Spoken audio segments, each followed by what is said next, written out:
Assalamualaikum warahmatullahi wabarakatuh. Apa kabar teman-teman? Semoga semua dalam keadaan sehat ya. Bertemu lagi dengan Bu Endah, dan kali ini Bu Endah mau menjelaskan materi fisika tentang listrik dinamis. Di dalam listrik dinamis ini kita akan belajar tentang kuat arus, beda potensial, energi listrik, dan sebagainya. Oke, pertama kali kita akan belajar tentang kuat arus. Apa itu kuat arus? Kuat arus adalah banyaknya muatan yang mengalir tiap detik.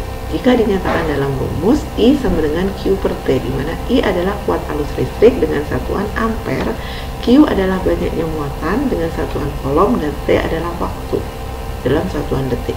Alat ukur kuat arus listrik disebut ampere meter, di mana ampere meter itu adalah dipasang seri dengan rangkaian yang mau kita ukur arus listriknya. Contohnya kita mau ukur arus listriknya ini, maka ampere meter dipasang seri di sebelah sini. Oke? Kita akan langsung ke contoh soalnya. Di sini ada kuat arus, sebuah sumber arus listrik adalah 5 ampere. Hitunglah muatan yang mengalir dalam 1 menit. Di sini kita ketahui kuat arus, berarti I-nya diketahui. I sama dengan 5 ampere. Ditanya adalah banyaknya muatan yang mengalir dalam 1 menit, berarti T-nya adalah 1 menit. Diingat ya teman-teman, untuk menghitung I tadi, T-nya harus detik, berarti ini dirubah ke detik. 1 menit adalah 60 detik. Yang ditanya adalah muatan yang mengalir, berarti Q. Nah, tadi teman-teman udah tahu rumusnya kan? I sama dengan Q per T. Sehingga kalau kita mencari Q adalah rumusnya I kali T. Tinggal kita masukkan I-nya, I 5 ampere dikali T-nya 60 detik. 5 dikali 60 detik adalah 300 kolom. Sehingga untuk arus 5 ampere, maka banyaknya muatan yang mengalir selama 1 menit adalah 300 kolom. Oke. Selanjutnya kita akan masuk ke hukum Ohm. Hukum Ohm, bagaimana bunyi hukum Ohm? Ini adalah bunyi hukum Ohm. Besar arus listrik I yang mengalir melalui suatu penghantar akan berbanding lurus dengan tegangan atau beda potensial AP yang diterapkan kepadanya dan berbanding terbalik dengan hambatannya atau R. Jadi I itu berbanding lurus dengan V dan berbanding terbalik dengan R. Jika dinyatakan dalam rumus, I sama dengan V per R, atau kita bisa juga tuliskan sebagai rumus V, yaitu V sama dengan I kali R, di mana V itu adalah beda potensial atau disebut juga tegangan jepit, volt. I adalah kuat arus listrik, ampere, dan R adalah hambatan listrik dengan satuan Ohm. Nah, di sini hubungan antara hambatan R dengan V dan I. Nah, misalnya nih teman-teman, untuk I yang sama, kita tarik nih, I yang sama, kita tarik ke atas. Nah, akan menghasilkan, untuk R1 akan menghasilkan V1. Untuk R2 di sini akan menghasilkan V2. Untuk R3 akan menghasilkan V3. Nah, V sama I berbanding lurus atau berbanding terbalik? Kita lihat ya. V sama I itu ada, untuk I yang sama, untuk I yang sama, V dan R itu adalah berbanding lurus. Artinya kalau V-nya besar, kalau R-nya besar, V-nya besar. Kalau V-nya besar, R-nya besar, ya. Nah, di sini perhatiin, untuk I yang sama, untuk R1 itu V1, V2, R2, untuk R3 itu V3. V dan R itu tadi berbanding lurus. Kalau R-nya besar, maka V-nya akan besar. Di sini V1, V2, V3, V1-nya lebih V1, V3 yang paling besar ya teman-teman. Ini V3 lebih besar daripada V2, lebih besar daripada V1, sehingga R-nya juga sama. R3 lebih besar daripada R2, lebih besar daripada R1. Begitu. Oke ya. Nah, kalau misalnya nanti yang diketahui I ya teman-teman, I sama R itu berbanding terbalik. Jadi kalau I1, nah, kalau I3 lebih besar daripada I2 lebih besar daripada I1, maka R-nya akan berkebalikan. R3 lebih kecil daripada R2 lebih kecil daripada R1, begitu. Itu adalah hubungan antara hambatan R dengan V dan I. Oke, sekarang kita akan lanjut ke pembahasan tentang beda potensial. Beda potensial itu apa sih? Beda potensial adalah banyaknya energi untuk memindahkan muatan listrik dari suatu titik ke titik lain. Dengan adanya beda potensial ini menyebabkan terjadinya arus listrik dari kutub positif ke kutub negatif serta aliran elektron yang dengan arah sebaliknya. Artinya apa? Arus listrik dari kutub positif ke kutub negatif atau aliran elektron dari kutub negatif ke kutub positif. Nah, beda potensial tadi V dirumuskan sebagai I kali R. Alat ukur untuk beda potensial adalah voltmeter, di mana voltmeter itu dipasang paralel dengan alat yang akan diukur voltmeternya. Misalnya kita akan mengukur voltmeter dari sumber arus ini, maka voltmeternya dipasang paralel di sebelah sini, bisa di atas atau bisa di bawah. Oke ya teman-teman. Ya, kita langsung ke contoh soalnya. Tentang energi listrik dulu. Gue jelasin tentang energi listrik dulu. Energi listrik apa itu energi listrik? Energi listrik adalah energi yang tersimpan dalam arus listrik. Energi listrik bisa dinyatakan dalam rumus W sama dengan Q kali V, sehingga V itu bisa dinyatakan dengan rumus W per Q, di mana W adalah energi listrik dengan satuan Joule, V itu beda potensial atau volt, Q adalah banyaknya muatan yang mengalir dengan satuan Coulomb. Oke, sekarang kita langsung ke contoh soalnya. Pada sebuah sumber listrik mengalir energi listrik sebesar 4200 Joule digunakan untuk memindahkan muatan 70 Coulomb. Berapa beda potensial perpindahan muatan tersebut, gitu kan? Di sini energi listrik berarti W-nya diketahui 4200 Joule. Dengan muatan berarti Q sama dengan 70 Coulomb. Yang ditanya adalah V-nya berapa. Nah, tadi kita udah tahu rumus energi listrik W sama dengan Q kali V. Sehingga untuk menentukan V itu adalah W per Q. Nah, dimana W-nya adalah 4200 Joule per Q-nya adalah 70 Coulomb. Tinggal kita hitung ya teman-teman. Ini kita coret nolnya 1, berarti 420 dibagi 7 yaitu 60 volt, begitu. Oke ya, kita langsung ke contoh soal yang berikutnya. Ada sebuah lampu pijar yang memiliki tegangan listrik 40 volt dengan kekuatan arus listrik 10 ampere. Maka hitunglah besarnya hambatan listrik yang dihasilkan lampu pijar. Oke, di sini diketahui tegangan listrik V. V-nya adalah 40 volt dengan kuat arus listrik I sama dengan 10 ampere. Ditanya hambatan listrik berarti R. Jadi teman-teman tahu kan hubungan VI sama R, I sama dengan V per R atau V sama dengan I kali R. Sehingga kalau mencari R itu adalah V per I. V-nya adalah 40 volt per I-nya 10 volt, 10 ampere, sehingga ketemu hambatannya 40 dibagi 10 yaitu 4 ohm. 4 ohm atau bisa ditulis juga sebagai 4 ohm, itu lambung seperti ini. Oke ya teman-teman. Oke, kita lanjutkan. Nah, di sini sekarang kita akan membahas tentang hambatan listrik pada kawat penghantar. Untuk hambatan listrik pada kawat penghantar, ada beberapa faktor yang menentukan besarnya hambatan listrik pada kawat penghantar. Yang pertama, panjang kawat. Semakin panjang kawatnya, hambatan listriknya makin besar. Yang kedua adalah luas penampang. Semakin kecil luas penampangnya atau jari-jarinya makin kecil, maka hambatannya makin besar. Jadi untuk kawat yang kecil itu hambatannya justru makin besar. Yang ketiga, jenis kawatnya. Nah, jenis kawat ini nanti hubungannya sama resistivitas atau daya hantarnya atau hambat jenisnya.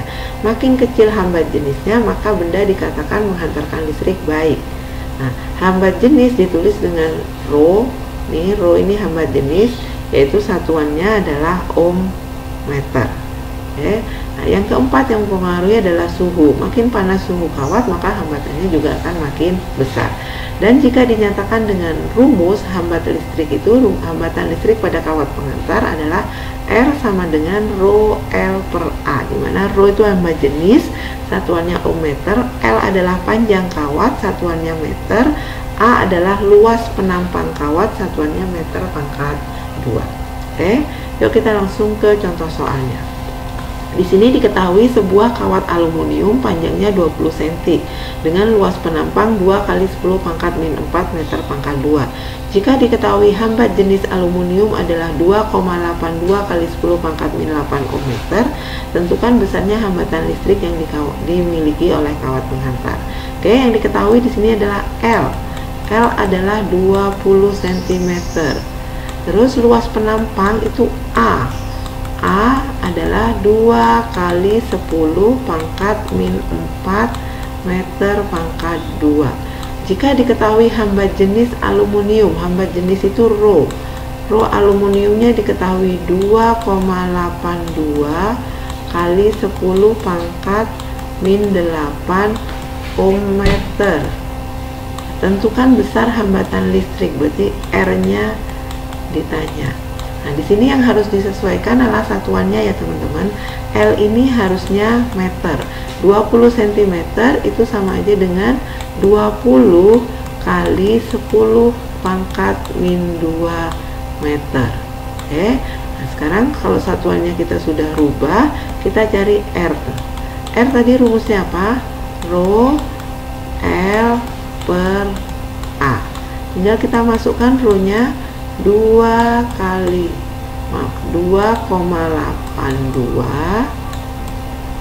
kali 10 pangkat min 8 dikali L nya 20 kali 10 pangkat min 2 per A nya 2 kali 10 pangkat min 4. Tinggal kita hitung ya teman-teman, sama kayak waktu belajar listrik statis yang kita hitung yang nggak ada pangkatnya. 2,82 dikali 20 dibagi 2, kita hitung dulu. Oke, ini kita hitung, dapatnya adalah 28,2 dikali 10 pangkat gitu kan. Kalau dikali pangkatnya ditambah, jadi 10 pangkat min 8 dikali 10 pangkat min 2 berarti jadinya 10 pangkat min 8 dikali 10 pangkat min 2, pangkatnya ditambah jadi 10 pangkat min 10, kemudian dibagi 10 pangkat min 10 dibagi 10 pangkat min 4, pangkatnya dikurang. Jadi pangkatnya kita hitung pangkatnya aja, min 10 dikurang min 4 berarti sama aja dengan min 10 ditambah 4 sama dengan min 6. Jadi pangkatnya di sini 10 pangkat min 6, satuannya adalah ohm, begitu. Bisa ya teman-teman ya. Oke, kita lanjut ke contoh berikutnya. Oke, di sini adalah sebuah kawat penghantar sepanjang L dengan hambat jenis rho dan luas penampang A dialiri arus listrik sehingga menghasilkan hambatan sebesar R. Apabila panjang kawat penghantar diperkecil menjadi sepertiga L, sedangkan luas penampang diperbesar menjadi 2A, maka besarnya hambatan kawat penghantar menjadi berapa? Nah, ada soal seperti ini, itu berarti ada dua keadaan ya teman-teman. Nih, L1 nya diketahui L, terus rho 1 nya diketahui rho. Luas penampang berarti A1 nya diketahui sama dengan A, sehingga menghasilkan R1 sama dengan R. Jika dirubah berarti jadi keadaan kedua, berarti L2 nya berubah menjadi sepertiga L, terus rho 2 nya tetap rho karena kawatnya sejenis, berarti tetap A2 nya dirubah menjadi 2A, maka akan menghasilkan R2 sama dengan berapa, begitu ya. Ini adalah perbandingan Untuk perbandingan rumusnya R1 per R2 sama dengan Rho 1 kali L1 per A2 per Rho 2 kali L2 kali A2. Maaf, rumus perbandingannya jadi R1 per R2 sama dengan Rho 1 kali L1 kali A2 per Rho 2 kali L2 kali A1. Ini adalah rumus yang dipakai kalau misalnya ada perbandingan. Tinggal kita masukkan ya teman-teman. R1 nya R, R2 nya nggak tahu, Rho 1 nya Rho, L1 nya L, A2 nya 2A per Rho 2 nya Rho, L2 nya sepertiga L, A2 nya maaf ini A1 ya, kebalikan. Jadi Rho 1 L1 kali A2 per Rho 2 kali L2 kali A1. Oke. Di sini A1-nya adalah A. Oke. Sekarang tinggal kita hitung. Ini Rho sama Rho bisa dicoret.